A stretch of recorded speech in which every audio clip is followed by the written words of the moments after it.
Gonky, Yes, you sir. wanted to talk about. I changed it because you had a different word for it. What in the world? Whoa. Okay, Yeah. Douglas. What is that? That was a misclick. It's a quick article. It's kind of crazy, right? Full rate F-35 production has been approved just as the U.S. Air Force cuts the buy, right? So they're not going to order as many. They've already made almost 1,000 F-35s, which to me is kind of crazy. The fact that they've made already about 1,000 of them, and it's just now reaching full rate production. So what does that mean? Moving to full rate production requires stable control of the aircraft manufacturing process, acceptable performance and reliability, and establishment of adequate sustainment and support systems according to DoD.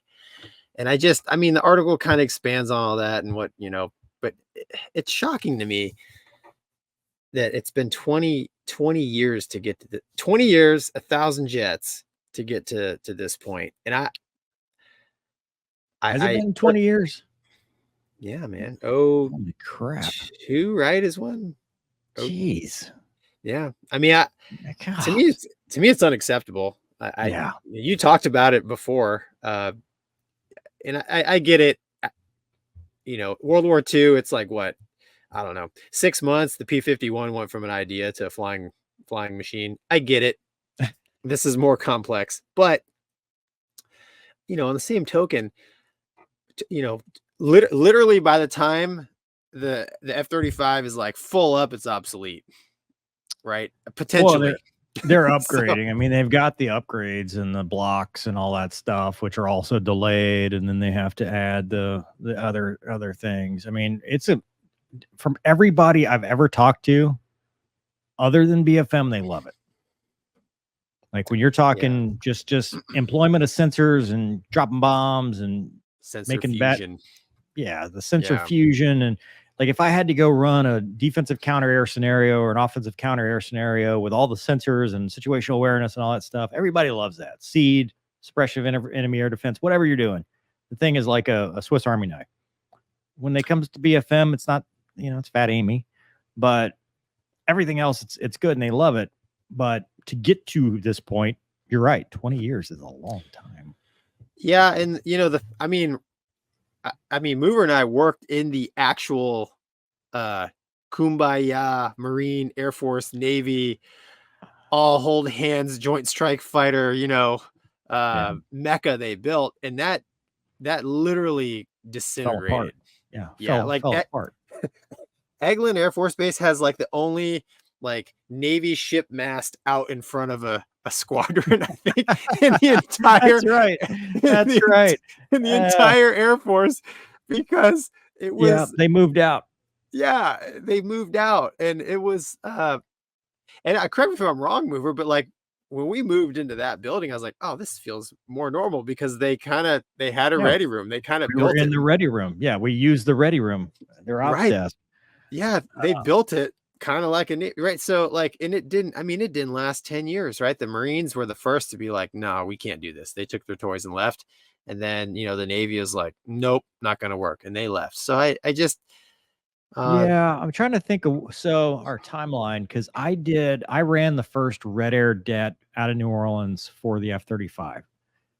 When they were at Eglin. Oh yes. I remember. Was that 2015 or 16? I think it was 16. It was either. They brought 2, right? No, that was before that. That was like 14 or 15. When they first showed up, they brought 2. Yeah. They came and met us. They gave us, here's what we can do, all that stuff. Yeah. But I'm talking the first time where we actually put up jets to fight them. I was the first officer in OIC. Yeah, the dead OIC. For the det, because we were detting out of New Orleans. That's right. And we put up very simple, here's some, because they had just moved into Eglin. And so that was probably 2015, 2016. Hurricane Michael happened in 2018. So we moved into Eglin in 2019. And by the end of 2019, they were gone.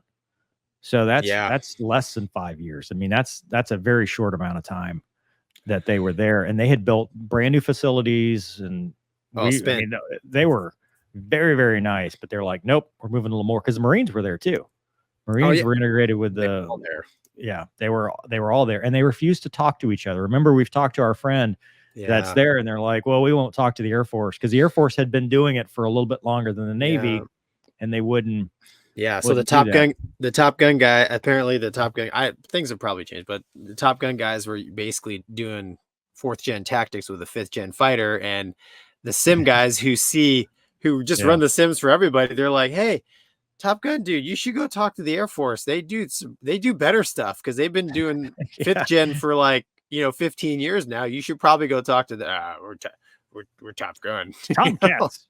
Yeah, we still do Tomcat tactics. Yeah, but that's just Yeah. So I'm not surprised that the Navy is not at all interested in developing the next fighter with. But hey, good on them. Yeah, we finally better late than never. At least they realized there was a problem. Yeah. All right. Anything else to add on that one? No. Yeah. Me neither.